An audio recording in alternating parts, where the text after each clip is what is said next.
중심으로 낙심을 이기고 전진하라, 낙심을 이기고 전진하라 라는 제목으로 함께 말씀을 묵상해 보겠습니다. 모세가 가장 실망하고 낙심할 때가 언제였을까? 여러분 한번 생각해 보셨습니까? 바로 출애굽기 32장이 아니었나 생각합니다. 시내산에 십계명을 받으러 올라갔습니다. 하나님과 대면하면서 정말 가슴 뛰는 마음으로 하나님이 주신 돌판을 이스라엘 백성들에게 보여주고 싶은 열망을 가지고 그 돌판을 가지고 내려왔는데 그 기대는 순식간에 무너지고 그들이 금송아지를 만들어 놓고 하나님을 예배하고 있는 모습을 보았습니다. 그 모습을 모세가 보았을 때 얼마나 실망했을까요? 얼마나 실망했으면 하나님께서 주신 돌판을 집어 던집니다.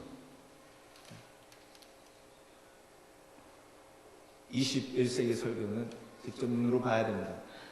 이게 돌판이라고 생각하고 모세가 이스라엘 백성들이 금송아지를 섬기는 걸 보면서 화가 나가지고 돌판을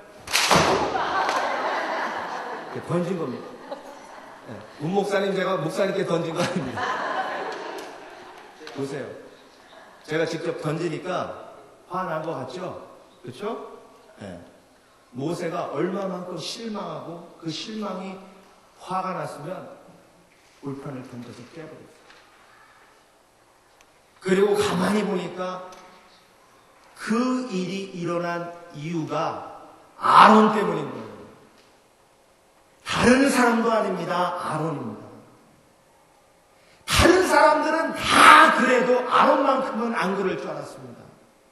왜? 아론은 직접 모세와 함께 바로의 궁정에 들어갔었던 그런 모세의 오른팔이었고 정말 동고동락 광야에서 어렵고 힘들 때마다 모세의 옆에서 동역했던 동역자이기 때문입니다.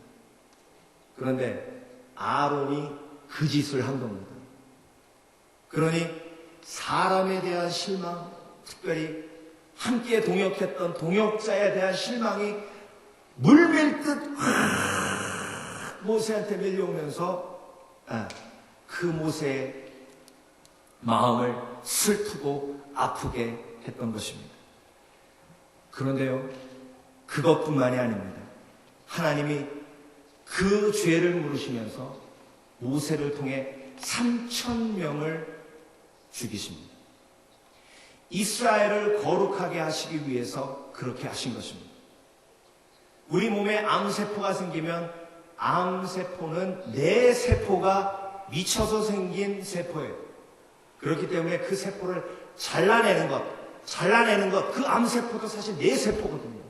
그런데 살기 위해서 잘라내야 되는 것처럼 하나님도 이스라엘을 대수술하신 것입니다. 그런데요, 사람이 가장 실망하고 낙심할 때가 바로 죽음을 볼 때입니다. 그 3,000명도 모세와 함께 동고동락했던 사람이요.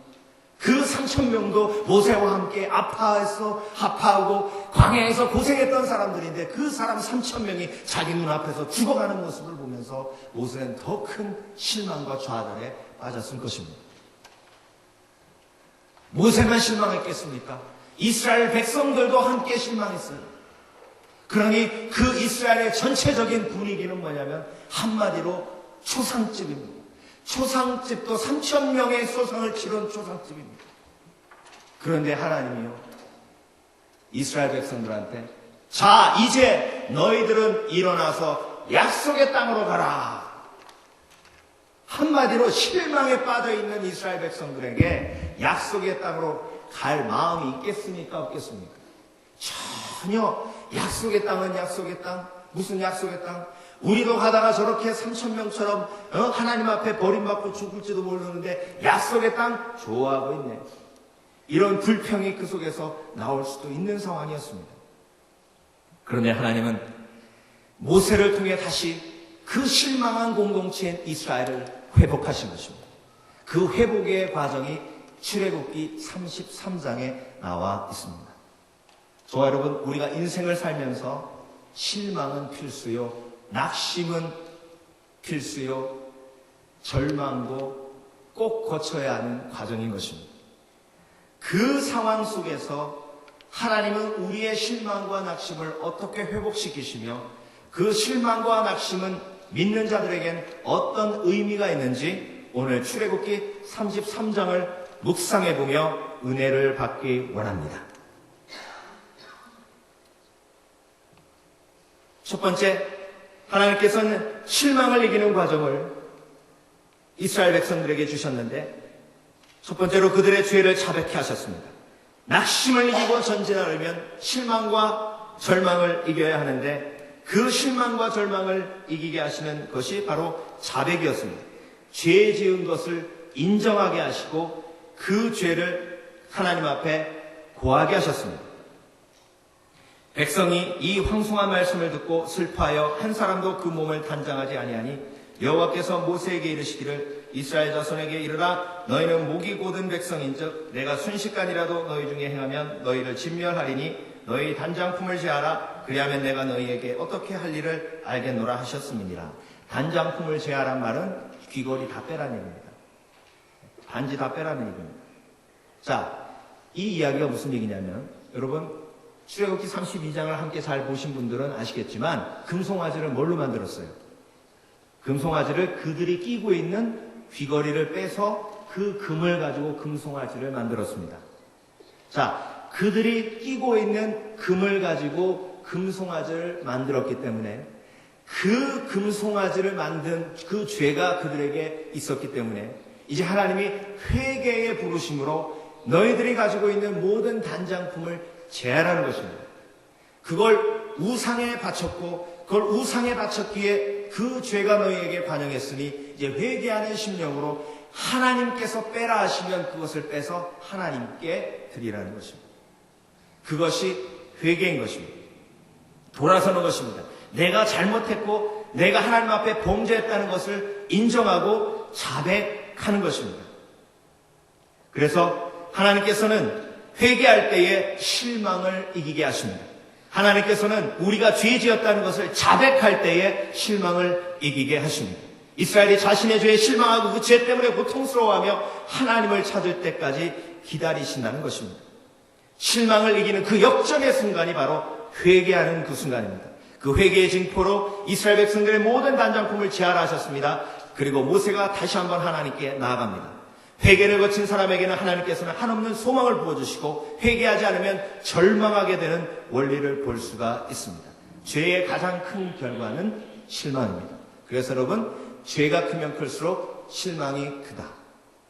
죄가 크면 클수록 실망이 크기에 회개가 크면 클수록 소망이 큰 것입니다. 할렐루야. 그래서 하나님은 이스라엘 백성들에게 단장품을 제하시고 다시 죄를 회개하고 하나님 앞에 나오라고 하신 것입니다. 우리가 실망하게 되는 원인이 바로 우리의 죄에 있고 그 죄 문제가 해결되면 바로 소망이 넘치게 되는 것입니다. 탕자가 절망에 빠졌습니다. 소유를 다 탕진했습니다. 나쁜 친구도 만났습니다. 그런데 그가 절망하게 된 가장 큰 이유는 아버지를 떠났기 때문에 그렇습니다. 아버지를 떠난 것이 절망이었지 나쁜 친구를 만났기 때문에가 아닌 것입니다. 여러분, 우리가 하나님 품으로 다시 돌아갈 때에 절망이 소망될 줄 믿습니다. 서울에 선한목자교회라고 요즘 가장 부흥하는 교회 중에 하나입니다. 감리교단 교회인데요. 그곳에 담임 목사님이 유기성 목사님입니다. 이분이 간증을 하시는데 부산에서 목회하셨었거든요, 원래. 그런데 본인의 소망이 뭐였냐면 하나님, 나는 아버님이 목사가 되라고 해서 목사가 되지만 아버님도 목사님이시고, 그런데 제 소망은 앞으로 제가 목회하는 교회는 싸움이 없는 교회가 됐으면 좋겠습니다. 저는 하도 제가 어렸을 때 생활하면서 보면 어른들이 교회에서 하도 지지고 볶고 싸워가지고 나는 앞으로 내가 목회하는 교회는 싸움이 없는 교회가 됐으면 좋겠습니다. 하나님, 그거 하나만큼은 지켜주십시오. 그렇게 기도했답니다.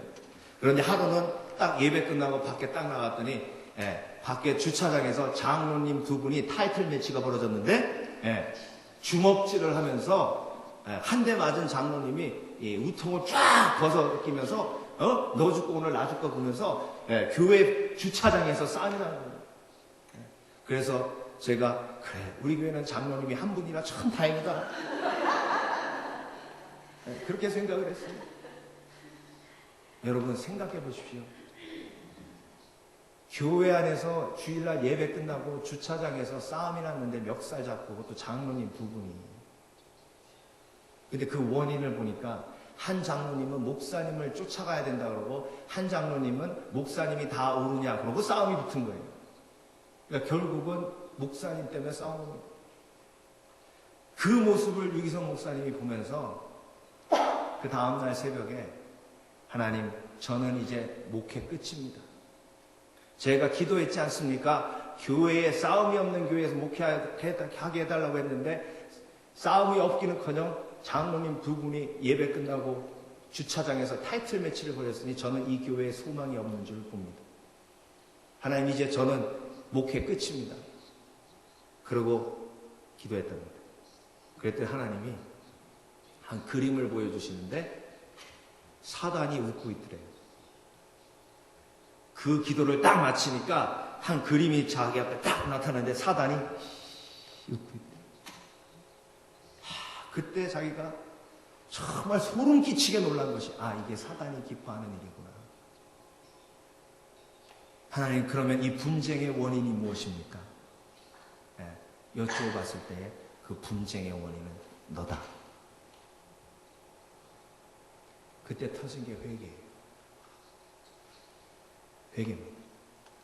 그리고 그 다음 주에 목사님을 반대하던 장로님들이 원하는 모든 일을 다 들어주기로 하고 그렇게 일단락을 맺었답니다. 그리고 나서 2달 있다가 강단에서 화해에 대한 말씀을 선포하는데 전교인이 다 그 예배 끝나고 끌어안고 부둥켜 안고 울었대요. 그러고 나서 그 교회가 놀랍게 부흥하기 시작했답니다. 여러분 상식적으로 인간적으로 생각해 보십시오. 장로님 두 분이 예배 끝나고 주차장에서 싸우는 교회가 소망이 있습니까? 소망이 있어요, 없어요? 없어요, 인간적으로 보면. 그런데 예수 그리스도 안에 소망이 있는 줄 믿습니다. 여러분, 인간을 자세히 보면 볼수록 실망의 연속입니다. 전혀 단언하기는 저한테 24시간 몰래카메라를 달아놓고 저를 찍어서 여러분들이 보시면 은혜 받을까요? 실망하실까요? 그건 여러분의 판단에 맡기겠습니다. 그런데 저는 그렇다 치고 여러분을 만약에 그런다면 여러분을 24시간 찍어서 제가 본다면 제가 소망을 얻을까요? 실망할까요? 다 인간은 거기서 거깁니다. 인간이 인간을 자세히 알면 알수록 실망하는 거예요. 그렇지만 예수 그리스도를 자세히 알면 알수록 소망을 얻습니다. 모세가 실망한 건, 모세가 낙심한 건 없었던 일이 아니에요. 있었던 일인데 드러난 겁니다. 여러분, 여러분의 자녀를 바라보며 실망하십니까? 여러분의 배우자를 바라보며 실망하십니까? 여러분의 자신을 바라보며 실망하십니까? 없었던 일이 아니에요. 죄인이기 때문에 이미 있었던 일입니다. 어차피 인간을 바라보면 바랄수록 실망할 수밖에 없습니다. 그래서 하나님이 계신 줄 믿습니다. 그래서 하나님을 바라보아야 합니다. 하나님을 바라보는 영혼은 회개가 터집니다. 회개가 터지면 절망이 소망으로 바뀌게 되는 것입니다. 그래서 여러분, 신앙생활하면서 주님 품 안에 안기는 그날까지 나는 사람 보고 실망하면 하나님께 나아가리라 결단하시길 바랍니다. 교회 안에서 사람 바라보고 사람과 부딪히면 부딪힐수록 실망합니다.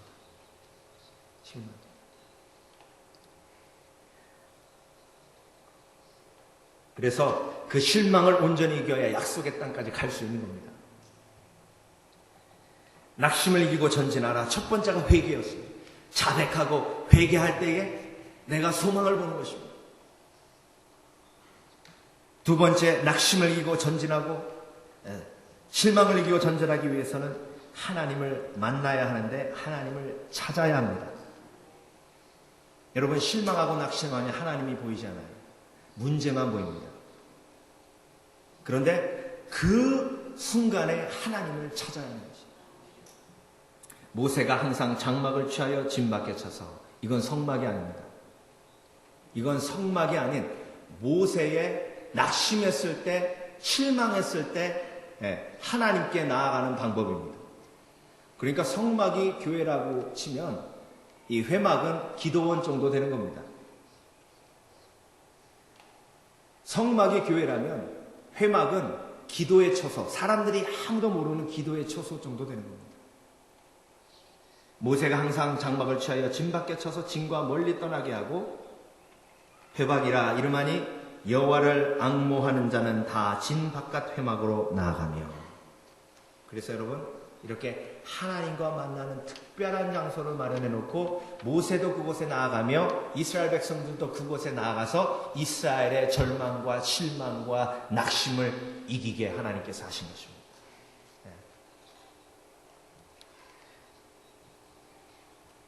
제가 자주 만나 교제하는 목사님 계신데, 목사님이 목회를 한 25년 하셨습니다. 그런데 목회하면서 가장 힘들 때, 가장 괴로울 때, 저 레돈도 비치에 같이 식사를 갔는데 저한테 그렇게 얘기하시는 거예요. 반 목사, 내가 저 자리에서 하나님과 씨름을, 교인들도 떠나고 심지어 와이프까지도 더 이상 목회 못 해먹겠다고 한국으로 가고, 나 혼자 덜렁 남아서 이제 아무 소망 없다고 느낄 때, 그때 내가 이 레돈도 비치 와서 저 자리에서 하나님께 기도한 그 자리, 나는 저 자리를 잊지 않고 실망할 때마다 저 자리에 나와서 기도한다. 그곳이 회막입니다. 여러분은 실망의 순간에 달려갈 회막이 있으십니까? 그곳이 성전이 되어도 좋지만, 그렇지만 레돈도 비치의 한 모래사장처럼 여러분, 하나님을 구체적으로 내가 개인적으로 만날 그런 비밀 장소가 하나 있어야 되지 않겠습니까? 그곳에 나아가서 뭐 하는 거예요? 하나님을 만나는 겁니다. 하나님을 찾는 겁니다. 여러분, 실망의 순간에 하나님이 없으신 게 아니에요. 하나님은 거기 계시는데 내가 찾지 않는 겁니다. 요한복음 2장을 보면 가나 혼인잔치 얘기가 나오죠. 근데 잘 보세요, 여러분. 가나 혼인잔치가 일주일 동안 계속됐는데 마지막 날이었어요. 그 마지막 날 포도주가 다 떨어졌습니다. 포도주가 다 떨어진 걸 신랑 신부도 알았을 거고 그 손님들도 알았을 겁니다. 실망입니다. 잔치를 계속하고 싶은데 잔치에서 포도주가 떨어졌다는 건 실망이에요. 실망의 순간입니다. 그 실망의 순간, 기대치 않은 일들이 인생에서 벌어지는 겁니다. 여러분, 기대치 않은 일들이 인생에서 벌어지면 실망합니다. 특별히 가나 혼인잔치였어요. 혼인 속에서도 기대치 않은 일들이 벌어집니다. 결혼 속에, 그렇죠? 결혼하면서 왕자님하고 결혼하지 않았더니 결혼하고 나니까 방자였어요. 이게 얼마나 실망합니까? 자기가 결혼할 때는 라헬인 줄 알았는데 하룻밤 지나고 나니까 레아가 있어요. 완전히 결혼 사기당한 거 아닙니까? 라헬이 레아로 바뀌는 게 공주님이 시녀로 바뀌는 거하고 뭐하고 틀립니까? 결혼하기 전에는 공주님인 줄 알았는데 결혼하고 나니까 공주님이 아니더라. 이게 얼마나 큰 실망이에요. 사실 그 실망이 인간의 삶 속에 가장 큰 실망 중에 하나 아닙니까? 배우자에게 실망하는 거. 그런데 그때 예수님이 그 잔치에 계셨어요.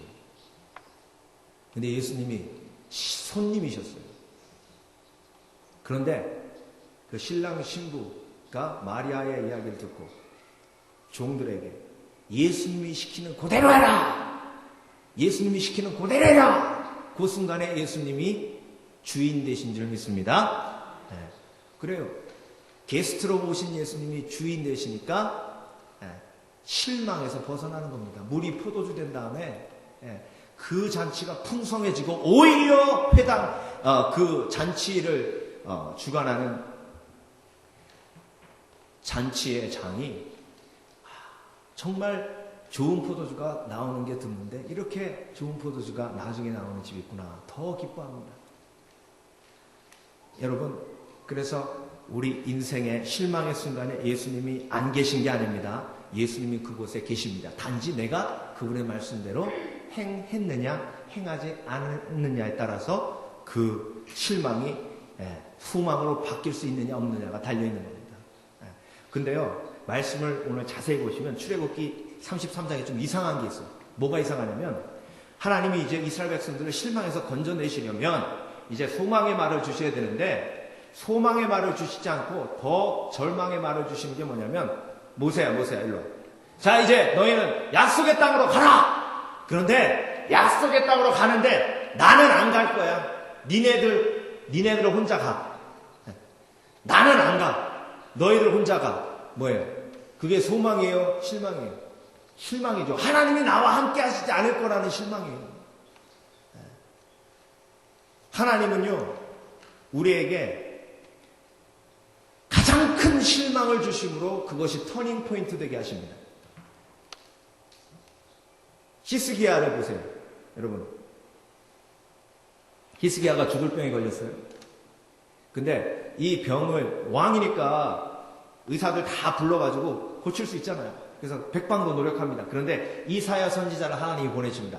이사야 선지자를 하나님이 보내셔서 히스기야가 이사야 선지자가 왔다 그러니까 소망을 품는 거예요. 야, 하나님이 나 고치셔 주시나 보다. 이렇게 희망을 품고 이사야 선지자 빨리 들어오라 해라. 이사야 선지자가 딱 들어오니까 어떻게 이사야 선지자요? 하나님께 말씀을 받았습니까? 그러니까 하나님께 말씀을 받았습니다. 말씀하십시오. 하나님 뭐라고 하셨습니까? 왕이시여 당신은 정령 죽을 것입니다. 소망이에요, 절망이에요? 완전 절망입니다. 완전 하나님의 말씀이 절망으로 팍 꽂히는 순간입니다. 그런데 그것이 하나님의 축복의 시험이었다는 것을 나중에 압니다. 그 절망의 순간에 하나님께 히스기야 왕은 나아갑니다. 여러분, 하나님이 가장 큰 절망을 주십니까? 하나님께 나오라는 사인입니다. 하나님께서 정말 감당하지 못할 만한 절망을 주신다고 느껴지십니까? 하나님께 나오라는 사인이에요. 그 순간 하나님께 나아가면 그 절망이 놀라운 축복으로 바뀔 줄 믿습니다. 그 믿음이 있어요. 저는 그 대목 읽으면서요, 하나님이 왜 히스기야 왕에게 살 것이다 하면 얼마나 좋겠어요. 살 것이다. 그런데 살 것이다 했으면 기도 안 했습니다. 목숨 건 기도 안 했습니다. 죽을 것이다. 그러니까 히스기야 왕이 목숨 걸고 기도합니다. 하나님, 내가 하나님 앞에 선하게 행동했던 것을 기억하십시오. 하나님 살려주십시오. 하나님 역사해 주십시오. 여러분, 절망을 하나님께서 이렇게 쓰시는 거예요. 그래서 믿는 자에겐 절망이 하나님께 목숨 걸고 기도할 수 있는 기회입니다. 할렐루야. 네. 여러분, 우리 성전 건축할 때 절망의 순간이 한두 번이 아니었습니다. 절망의 순간이 진짜 한두 번이 아니었어요. 근데 그 절망의 순간마다 하나님이 기도하게 하셨어요. 네. 여러분 기억하십니까? 우리가 모여서 기도했습니다. 네. 그러니까 그 절망의 순간이 기도하게 만드는 하나님의 은혜였습니다. 기도 없이는 하나님의 축복이 오지 않으니까 하나님이 절망을 주실 때에 가장 큰 절망을 주셔서 그것을 기도로 수막게 하시는 것입니다. 그것을 기억하시길 주의 이름으로 축원합니다. 이스라엘 백성들에게도 마찬가지예요. 나 너랑 같이 안 가. 이스라엘 백성들은 너랑 같이 안 가. 그랬더니요, 모세가 하나님 앞에 매달립니다. 하나님께서 같이 하지 않으시면 우리 안 갑니다. 하나님이 우리와 동행하지 않으시면 안 가요. 절대 안 가요. 어떻게 그런 말씀을 하십니까? 나하고 함께 하신다고 하지 않으셨습니까? 하나님. 절대로 나는 하나님 없이는 갈 수 없습니다. 하나님의 영광을 보여주세요. 이게 출애굽기 33장이에요. 여러분, 하나님께서 우리의 절망을 사용하십니다. 여러분의 사업장을 바라보시면 한숨만 푹푹 나오십니까? 에휴, 이거 뭐 맨날 손해만 보고 이거 닫지도 못하고 계속 가지도 못하고 그 절망의 순간에 하나님께 매달릴 수 있는 기회가 되시길 주의 이름으로 축원합니다. 아이고 기도도 안 나와요. 기도도 안 나와요. 이건 웬만큼 된다는 얘기예요. 진짜 죽을 칼이 목에 딱 들어왔으면 기도 나옵니다. 근데 아직 덜 힘들다는 거예요. 그건 덜 힘들다는 거예요. 정말 내일 당장 딱 문을 닫게 될 상황이 되면 그때 기도하실 거예요? 그냥 주여 이 고난이 가장 큰 절망입니다 하고 생각하고 기도 처소로 오세요. 그러면 그게 역전의 순간이 되는 겁니다. 모세가 회막을 만들고 그 회막 속에 들어갔을 때 여호수아도 같이 들어가고 하나님을 경외하는 모든 이스라엘 백성들이 함께 모여 기도할 때에 그때에 이스라엘에 임한 절망이 소망으로 희망으로 바뀌던 순간이었습니다.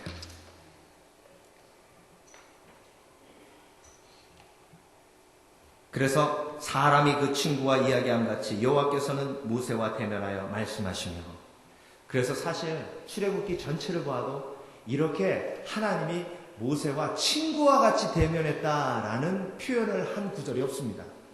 그러니까 출애굽기 33장에 모세와 하나님과의 관계가 가장 친밀했던 것을 볼 수가 있어요. 여러분 실망이 크면 클수록 하나님께 더 가까이 갈 수 있는 줄 믿습니다. 낙심이 크면 클수록 하나님께 더 가까이 갈 수 있는 줄 믿습니다. 그것은 기회예요. 크리스찬에게 낙심은 기회다. 크리스찬에게 실망은 기회다. 크리스찬에게 실망은 하나님을 만날 찬스다. 세 번째, 낙심을 이기고 전진하라. 하나님께 나아가면 히스기야 왕에게 15년 생명 연장을 약속하신 것처럼 이스라엘 백성들에게 내가 너희를 떠나지 아니하고 너희와 항상 함께 할 것이라고 다시 한번 모세에게 말씀하신 것처럼 하나님은 낙심한 자에게 약속을 주십니다. 하나님은 낙심한 자에게 약속을 주시어 그 낙심을 이기게 하십니다. 모세가 여호와께 구하여 주께서 친히 가지 아니하시려거든 우리를 이곳에서 올려보내지 마옵소서. 하나님이 안 가시면 안 가겠다는 겁니다. 하나님 무슨 말씀을 그렇게 하시냐는 겁니다. 하나님 없이 우리가 어떻게 약속의 땅으로 갑니까? 하나님 우리와 함께 해주시옵소서. 그러니까 하나님이 그래 모세 그래 그러면 내가 너희와 함께 하리라. 이렇게 다시 한번 약속을 주십니다. 여러분 하나님의 약속을 받아 누릴 수 있는 기회 그것이 바로 절망이고 낙심입니다. 낙심했을 때 하나님 앞에 나아가면 하나님이 내 생명 책임지실 줄 믿습니다. 약속해 주세요. 하나님이 내 사업장 책임지실 줄 믿습니다. 약속해 주세요.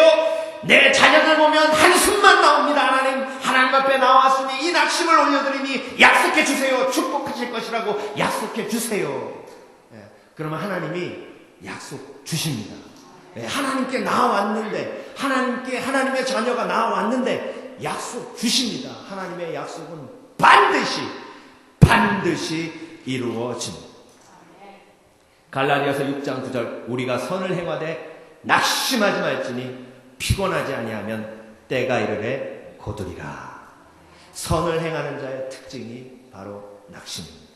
선을 행하면 행할수록 열매가 주렁주렁 맺혀야 되는데 그렇지 않거든요.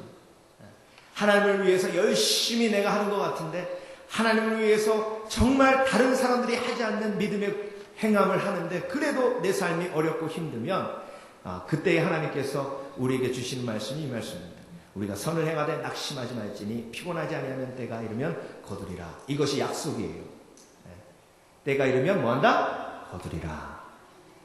때가 이르면 거두리라. 선을 행함으로 고난받는 것이 하나님의 뜻일진데 악을 행함으로 고난받는 것보다 나으니라.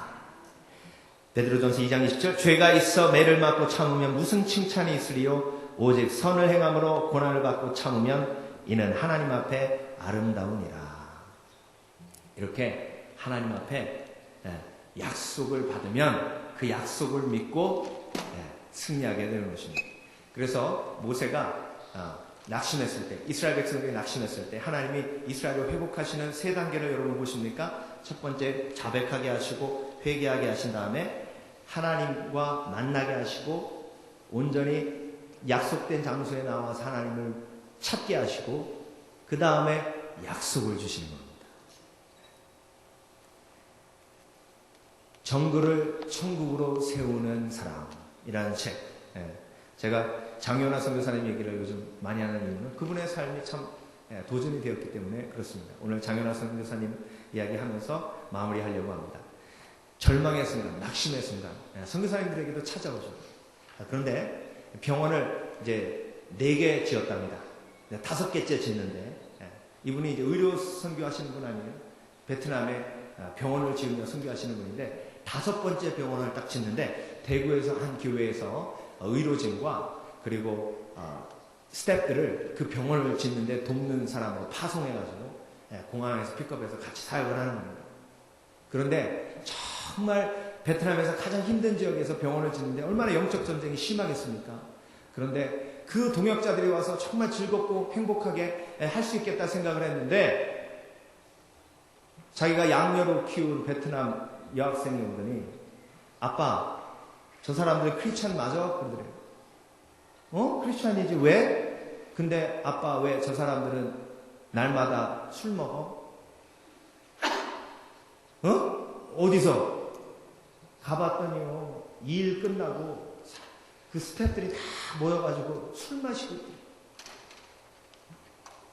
얼마나 막 실망이 되고 그래서 장윤아 선교사님이 하나님 내가 저 꼴 보지 않게 해주십시오 이렇게 기도했대요. 그래서 뭐라고 기도하셨다고요? 저 꼴을 보지 않도록 내가 기도해 주십시오 이렇게 기도했대요.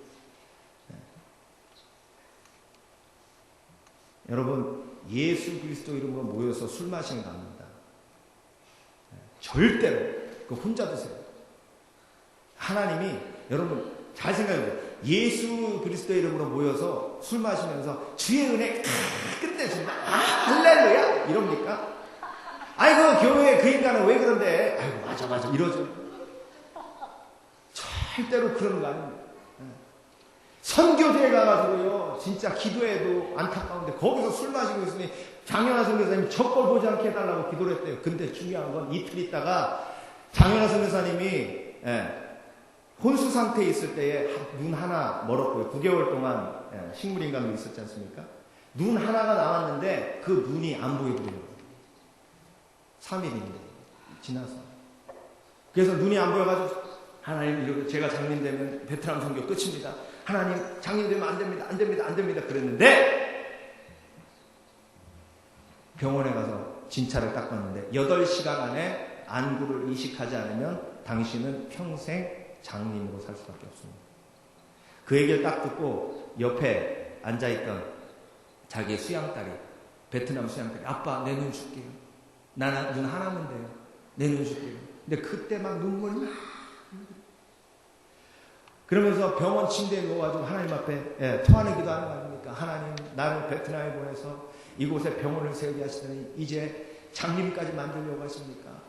저는 장님으로는 제가 다리가 하나 없으면 차라리 다리가 없으면 휠체어 다니면서도 하고 팔이 없으면 제가 한 손으로 하지 눈이 없는데 보이지 않는데 어떻게 사역을 합니까? 하나님 데려가셔요! 그러고 막 소리를 빡빡 질렀대. 그랬더니 하나님이 성령 통해서 깨닫게 하시니 네가 그렇게 기도하지 않았냐? 그 꼴 보지 않게 해달라고 기도했잖아요. 그래서 자기가 거기서 회개가 되셨대요. 하나님 제 입술의 권세 주께서 주셨는데 제가 함부로 입 물려서 죄송합니다. 그 사람들 보며 긍휼히 여기며 그들을 위해 기도했더라면 그들이 변화됐을 텐데 주께서 역사해 주시옵소서. 크게 회개가 터졌대요. 그런데 그날 밤 꿈을 꾸는데 하나님이 약속을 주시는데 3일 있다가 내가 눈을 뜨리라. 사울같이 정말 소설 같은 일이죠. 책 사서 읽어보세요. 실제로 있었던 일이고 그걸 경험하고 체험한 사람이요 수두룩합니다. 그 주위에서. 결론적으로 말씀드리면 장윤아 선교사님을 진찰했던 안과 의사 6명이 장윤아 선교사님 때문에 예수 믿었답니다. 그 일 때문에. 그러고 나서 이틀 있다가 그 선교팀 단장이 병원으로 왔더랍니다. 그러면서 장윤아 선교사님한테 선교사님 이렇게 아프신데 정말 소망 있는 이야기가 들렸습니다. 우리가 짓고 있는 병원 안 져도 됩니다. 이 시장이 우리한테 병원을 할 수 있는 건물을 공짜로 임대해 준답니다. 거기다가 하면 됩니다. 근데 그 지역은 하나님이 주신 지역이 아니래요. 부자 지역이래요. 가난한 동네에 지으려고 한 거지. 그래서 장윤아 선생님 소리를 팍 지르면서 그러면 나는 하나님 쫓아갈 테니 당신은 시장 쫓아가시오. 당신들이 술 먹는 거 보고 내가 그 꼴 안 보게 해달라고 하다냐. 눈이 멀었어. 알아서 하시오. 막 소리를 질렀대. 그랬더니 그 팀장이 거기서 무릎 꿇고 회개하더랍니다. 눈물을 흘리면서. 그리고 나서 3일 있다가 하나님이 눈을 띄워주신 줄 믿습니다. 그리고 그 장윤아 선교사님이 진찰했고 6명의 안과 의사가 예수 믿고 그리고 그 의료팀이 온전히 회개하고 하나님 앞에 헌신해서 그 5번째 병원이 세워졌어요. 그리고 그 기회를 통해서 하나님이 신학교를 만들게 하셨는데 그 신학교가 또 베트남에서 목회자를 양성하는데 크게 쓰임받고 거기서 공부한 아이들이 총신대로 다시 유학을 와서 유학 와서 공부하고 베트남에서 파송된 노동자들을 위해서 지금 사역하는 목사님들이 되었다. 여러분 절망의 순간을 하나님이 이렇게 아름답게 사용하시는 줄 믿습니다. 장윤아 선교사님 뿐만이 아니라 저와 여러분에게도 하나님께서 절망의 순간을 주시는 것은 그것을 통해 하나님이 놀라운 일을 하시기 원하심을 깨달으시길 주의 이름으로 축원합니다. 기도하겠습니다.